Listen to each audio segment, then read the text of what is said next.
स्वागत है आप सभी का मेरे यूट्यूब चैनल मोहनीज लाइफ में। तो इधर हम लोग निकल चुके थे ललितपुर के लिए और ना दिवीसा को दिखाना था डॉक्टर के पास, साथ में मम्मी पापा को भी छोड़ना था, मम्मी को भी दिखाना था। तो इधर हम लोग ना आराम से बैठे थे, मम्मी पापा ये रहे, साथ में विद्यांश भी था वहाँ। इसको कहाँ छोड़ के जाते, इसको तो लेके जाना ही पड़ता बेचारे को धूप में। तो इधर हम लोग ना हॉस्पिटल में बैठे थे, मम्मी का कुछ चेकअप चल रहा था तो हम लोग वेट कर रहे थे। और दिवीसा की जो फेस की हालत है आप देख सकते हैं। विद्यांश पता नहीं कैसे अजीब अजीब से उसका मुंह बना रहा था और वो भी मस्त उसके साथ खेल रही थी।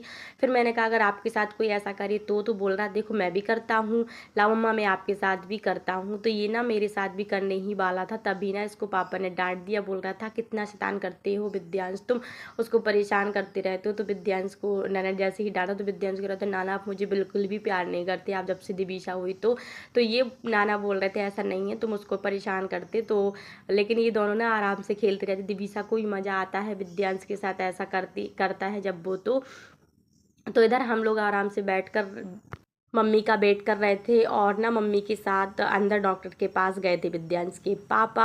तो इधर रिपोर्ट आने को बाकी थी तो हम लोग इधर बैठे थे, मम्मी भी आ चुकी थी। मम्मी बोल रही थी जब तक जांच आती है तब तक इधर ही हवा में बैठते हैं, और इधर ये भी आ चुके थे। तो हम सब लोग इधर ही वेट कर रहे थे रिपोर्ट आने का और हम लोग घर के लिए निकलने ही वाले थे। तो मम्मी को और पापा को छोड़ना था इधर ही। तो विद्यांश ने सबके मतलब इन दोनों के पैर पड़ लिए थे और हम लोगों ने ना रागिनी के घर के बाहर ही छोड़ दिया था, घर पर नहीं गए थे क्योंकि ना धूप काफ़ी हो रही थी और साथ में दिवीसा की तबीयत ठीक नहीं थी तो घर वापस आना था, इसलिए हम लोगों ने ना रागिनी के यहाँ नहीं गए थे। पापा को मम्मी को छोड़ दिया था। मम्मी पापा ने इधर दिवीसा के पैर पड़े, बोले थे छोटी सी दिवीसा है। मम्मी इधर रो रही थी, मुझे भी रोना आ गया था, लेकिन अब क्या कर सकते हैं, उनको जाना था।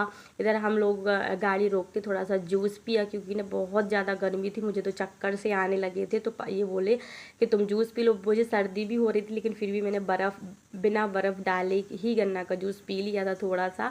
और दिवीसा और विद्यांश ये रहे, तो विद्यांश इधर पता नहीं कुछ कार्टूनी कर रहा था अपनी और दिवीसा सो चुकी थी और हम लोग घर पहुंचने वाले थे। तो हम लोग घर पहुंच के ही मैंने कपड़े चेंज किए और ना ये जो दाल चावल है मैंने रात में ही भिगो के रख दिए थे क्योंकि मुझे बनाना था इडली, विद्यांश को खानी थी। वो ना 4-5 दिन से बोल भी रहा था लेकिन मैंने नहीं बनाई थी। मैंने सोचा कि अभी दिवीसा की भी तबीयत से ठीक नहीं थी 2-3 दिन से, इस वजह से मैंने नहीं बनाया था।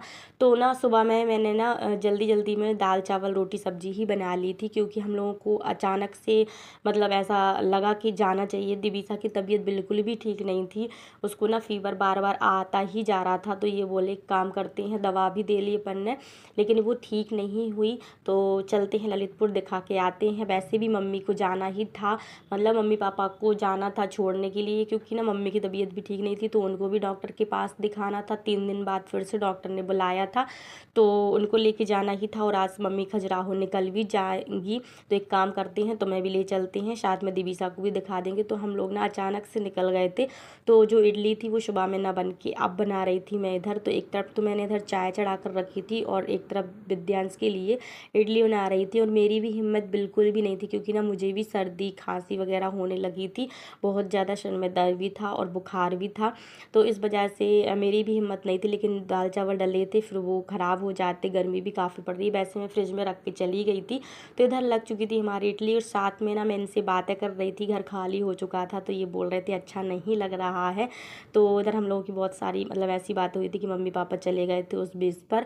तो ये रहा जो हमारा इडली का डो था वो ख़त्म हो चुका था, इडली भी बन चुकी थी, थोड़ा सा डोसा के लिए निकाल लिया था। और मैंने ना इधर विद्यांश की जो थाली थी वो भी विद्यांश को दे दी थी और विद्यांश टीवी देख रहा था। तो मैं इससे बोल रही थी अब खाओ, अभी तो बोल रहे थे आप मुझे भूख लगी, तो ये बोल रहा था मम्मा ठंडी तो होने दो थोड़ी।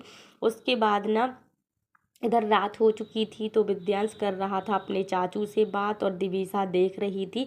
दिवीसा को लग रहा था ये कोई खाने की चीज़ है, अगर मुझे मिल जाती तो मैं अपने मुंह में डाल लेती। तो विद्यांश से फुल कोशिश हो रही थी मोबाइल छीनने की और विद्यांश अपने चाचू से बात कर रहा था, बोल रहा था कि मैं आज ललितपुर गया था, बता रहा था उनको सब कुछ। वो भी मतलब इसका ना रोज़ का रात में बात होती है, विद्यांश की चाचू से होती है और दिवीसा की उसकी बुआ से भी होती है। तो ऐसा ही था, मैं इधर लेटी थी, मेरे सर में दर्द हो रहा था तो, और इधर दिवीसा की और विद्यांश की बातें हो रही थी जो कि काफ़ी देर तक इन लोगों की बात चलती रही।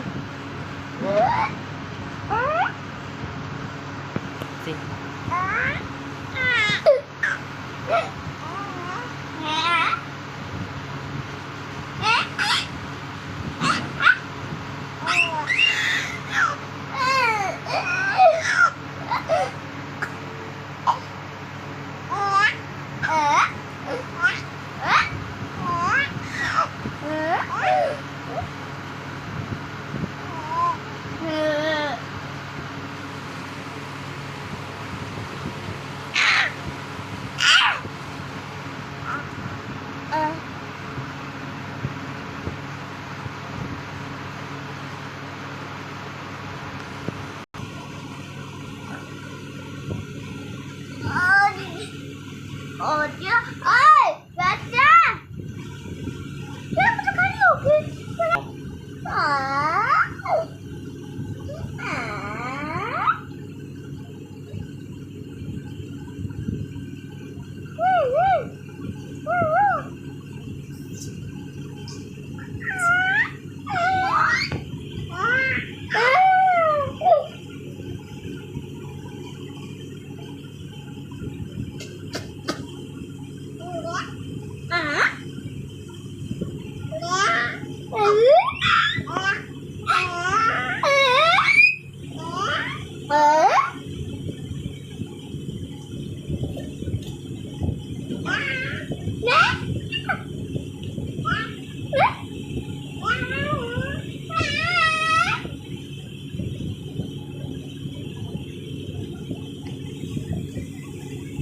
கடலே சுகாடு கடலே கடலே துணி சுகார்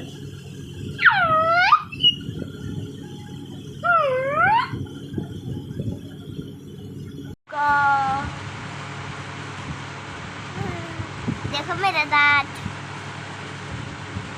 अभी कुछ दिनों बाद मेरा नया दांत आ जाएगा देखो देखो मेरी वाली की भी चंद दे दो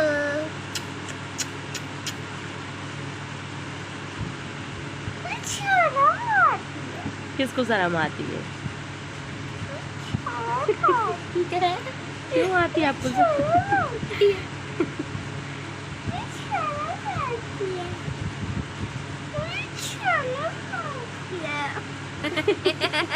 वो देख रही कि मेरा भाई पागल हो गया। चलो सोना नहीं है आप लोगों को? नहीं योदी भी से सोना नहीं है। मैं नहीं बताऊंगी। कहीं सोना है।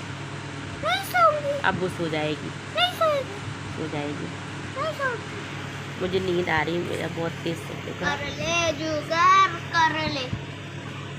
मुझे बहुत तेज वाला फीवर आ रहा है। रात को मुझे भी बहुत तेज़ वाला फीवर आ गया था, तो मैंने ना गोली खा के और मैं सो गई थी। दिवीसा और विद्यांश काफ़ी देर तक ऐसे ही खेलते रहे। आजकल ना दिवीसा से जो बात करता है उसके साथ ही दिवीसा खेलती है, तो विद्यांश फुल ऑन मस्ती कर रहा था उसके साथ और उससे बात कर रहा था, साथ में वो टीवी भी देख रहा था। तो मिलते हैं आप लोगों से नेक्स्ट वीडियो में, तब तक के लिए बाय।